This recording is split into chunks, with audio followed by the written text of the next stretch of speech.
We've all seen those headlines, right? Another day, another massive data breach. But what are you supposed to do when it happens? Well, today we're building a survival guide for you as an individual and for your business to help you navigate the chaos and stop a digital mess from turning into a real-world disaster. Just look at this. This isn't some abstract warning. It's the final chapter for a company that had been around for over a century and a half. We're talking about a real logistics firm, Knights of Old, with a deep history and 700 employees, and it was all wiped out. This story, it's a brutal reminder that in this digital age, one tiny weak link can literally destroy everything.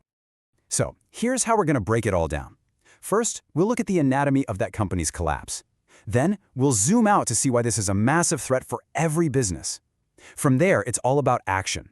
We'll build your personal defense plan, show you how to fortify your business, look at the scary new front line of AI attacks, and finally, get to the real bottom line. Let's get into it.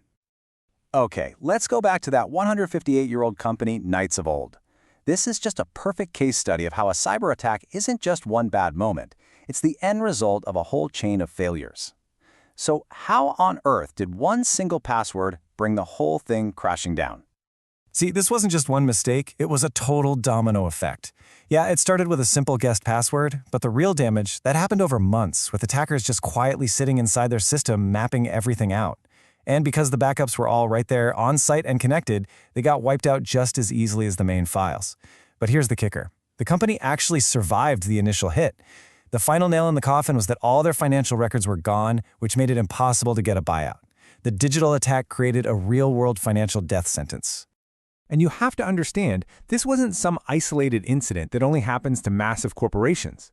This is a legitimate existential threat, and the data is pretty clear. It's especially dangerous for the small and medium-sized businesses that are really the backbone of our economy. Just let this number sink in for a second. $10.22 million. According to IBM, that's the average cost of a data breach in the US now, and it's a record high. For most small businesses, a bill like that isn't just a setback, it's game over. And it isn't just one type of attack that gets you. Look at the variety here. Westinghouse Nuclear got taken down by intellectual property theft. Their secret sauce was stolen.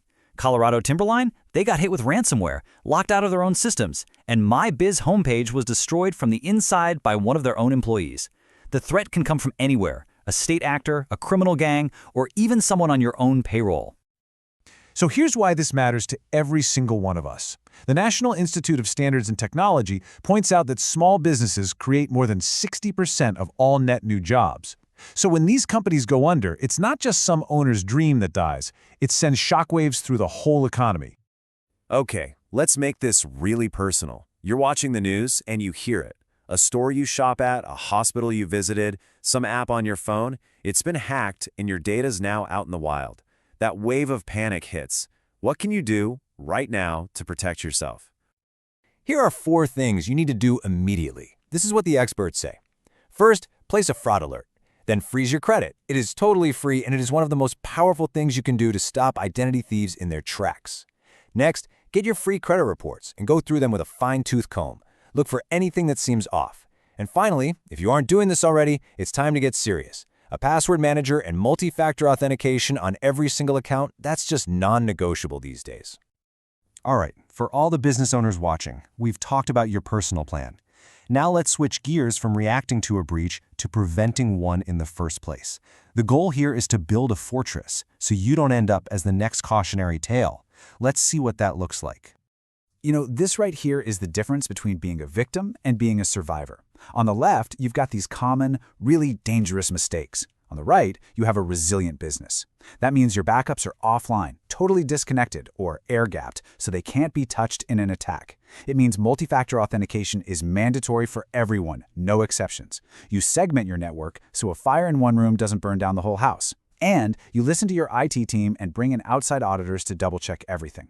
It's all about shifting from just hoping for the best to actually preparing for the worst. Think of this as your essential starter kit. You need an incident response plan, so you know exactly who to call and what to do the second something bad happens. You need multiple layers of security, so one mistake isn't catastrophic. And this one is huge. You need a strong security culture. Through training, you can turn your employees from your biggest weakness into your first line of defense. These aren't just suggestions, they are basic survival skills for a modern business.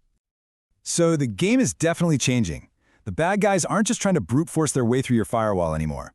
The new attacks are way smarter. They're targeting the trust you have in your business partners and even the trust you have in your own eyes and ears. First things first, let's define this threat. Deepfakes are basically AI-powered digital puppets. They can create a fake video of your CEO on a conference call or mimic their voice perfectly over the phone, all to trick an employee into wiring money. They're designed to completely bypass technology and exploit our most basic human instincts. And I want to be really clear, this is not science fiction. This is happening right now. Research shows that identity fraud using deepfake tech surged by a mind-blowing 3,000% in just 1 year. This isn't a problem for tomorrow. Criminals are actively using this to steal millions today. So how do you fight back against an AI attack? Well, it's not with more AI, it's with a disciplined human process. Anytime you get an urgent, unusual request to send money, you just stop, you pause. You call that person back on a phone number you already have for them, not one from the email. You require a second human to sign off on large transfers. You double-check all the banking details for anything that looks weird. This simple, human checklist can defeat the most sophisticated deepfake attack out there. And you have to remember, the attack isn't always aimed directly at you. Your security is only as strong as your weakest partners. A recent incident proved this perfectly. A single compromised app that connected to Salesforce gave hackers the keys to the data of over 700 different companies at once. You have to be just as tough vetting your partners as you are with your own systems. So after all of this, after looking at the threats, the defenses, the horror stories, what's the one thing you really need to change? It's not a piece of software. It's how you think about technology and security in your business. You know, in the online chat about that company that went under, one system administrator just nailed it. For way too long, business leaders have looked at IT as just another cost to be cut. And that's the kind of thinking that leads to on-site-only backups and no MFA. The businesses that are going to survive and thrive are the ones who see their digital infrastructure as being every bit as critical as their physical factory or their storefront. So, that's the question I want to leave you with. Your data is your business now. Protecting it isn't just another line item on a budget. It's the most critical investment you can possibly make in your company's future. Thanks so much for watching. Stay curious, stay informed, and stay secure. Your digital life is worth protecting. If you found this video helpful, please give it a like, share it with friends and family, and subscribe for more tips on navigating the digital world safely. Thanks for watching. Stay safe out there.